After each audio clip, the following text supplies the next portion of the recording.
கும்பகோணத்தில் அருமை நண்பர் பிரபு அவர்கள் தலைமையில் திரு செல்வம் அவர்கள் இன்றைக்கு மாற்றுக் கட்சியிலிருந்து விலகி நூற்றுக்கணக்கான உறவுகளோடு தமிழக வாழ்வுரிமை கட்சியில் இணைந்திருக்கிறார். இந்த இணைப்பு விழா பொதுக்கூட்டத்திற்காக இன்றைக்கு கும்பகோணத்திற்கு வருகிறேன். பத்திரிகை நண்பர்கள் ஏதாவது கேள்வி இருந்தா கேட்கலாம். எந்த ஒரு தனிப்பட்ட நடிகர் பெயரை சொல்லி இது ஒரு போராளிகளால் நிறைந்த ஒரு கட்சி. அதனால் நான் எந்த ஒரு தனிப்பட்ட நடிகருடைய பெயரை சொல்லி நாங்கள் எங்களை சுருக்கிக் கொள்ள விரும்பவில்லை. பொதுவாக தமிழ்நாட்டு இளையோர்கள், மாணவர்கள், தாய்மார்கள், இளைஞர்கள் சினிமா மோகத்தால் சிக்குண்டு கிடக்கிறார்கள். இந்த சினிமா மோகத்திலிருந்து அவர்களை விழிப்புணர்வு அடைய செய்ய வேண்டும். தமிழ் இனம் எவ்வளவு பெரிய பண்பாட்டு விழமங்களுக்கு உரிய இனம், எவ்வளவு பெரிய நகர நாகரிக வரலாற்று எச்சங்கள் கொண்ட ஒரு இனம். இந்த இனத்திற்கு எதுவும் செய்யாத, துரும்பை கூட கிள்ளி போடாத நடிகர்களை நாங்கள் நாடாள வைப்போம் என்று ஒரு புரிதல் இல்லாமல் நீங்கள் இயங்கக்கூடாது. உங்களுக்கு தலைவனாக வருபவன் யார், அவருடைய தகுதிகள் என்ன, அவர்கள் இந்த தமிழர் நிலத்திற்கு ஆற்றிய பங்களிப்பு என்ன, இந்த சமூகத்துக்கு செய்த சேவை என்ன என்பதையெல்லாம் சீர்தூக்கி பார்த்து ஒரு நல்ல அரசியலை இந்த மண்ணில் உருவாக வேண்டும் என்கிற ஒரு பொதுவான ஒரு அரசியல் விழிப்புணர்வு பொதுக்கூட்டங்களை நடத்தி வருகிறோம் தமிழ்நாடு முழுவதும். அந்த அடிப்படையில் தான் இந்த கருத்துக்களை நான் முன்வைத்திருக்கிறேன். கடந்த காலங்களில் சூப்பர் ஸ்டார் ரஜினிகாந்த் போன்றவர்கள் அரசியலுக்கு வருகின்ற போதும் சரி, தற்போது வந்திருக்கிற நடிகருக்கும் சரி, நாளை வர இருக்கிற நடிகருக்கும் சரி, நாங்கள் எல்லா நடிகர்களையும் நாங்கள் என்ன சொல்லுகிறோம் என்று சொன்னால், நீங்கள் எல்லாரும் இந்திய நாட்டின் குடிமக்கள், அரசியலுக்கு வாங்க, வந்து இந்த மக்களோடு மக்களுக்கான பிரச்சனைகளுக்காக பணியாற்றுங்க, களமாடுங்க, போராடுங்க. ஒரு 5 ஆண்டு 10 ஆண்டு அனுபவம் பெறுங்க.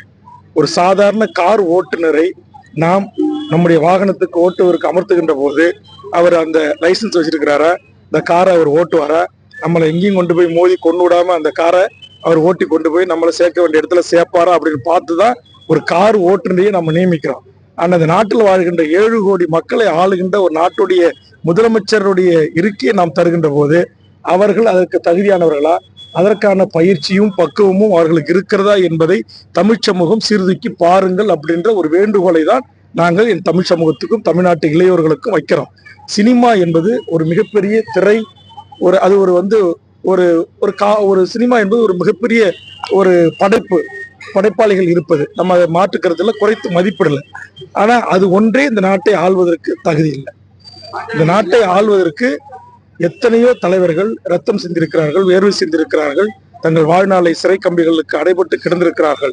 அந்த தியாக செயலர்களின் வரலாற்றையும் அவர்கள் கடந்து வந்த பாதையும் தெரியாத, வெறும் சினிமாவில் மட்டும் நடித்தவர்களுக்கு அவர்கள் திரையில் பேசுகிற வசனத்தையும் பாடல்களையும் நடிப்பையும் வைத்துக் கொண்டு ஒருவரை இந்த நாட்டுக்கு தகுதியானவர், தலைவராக இருக்க தகுதி பெற்றவர் என்கிற நிலைக்கு தமிழக மக்கள் வரக்கூடாது என்பதுதான் என்னுடைய வேண்டுகோள்.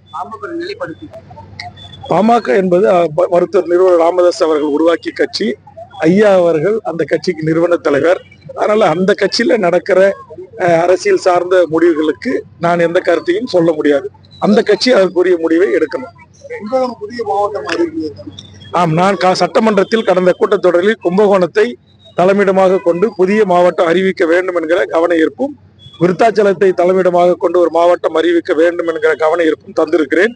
வருகின்ற ஜனவரி கூட்டத்தொடரில் கண்டிப்பாக இந்த கோரிக்கையை இந்த மாவட்ட மக்களின் சார்பாக நான் முன்வைத்து வேண்டுகோள் வைப்பேன்.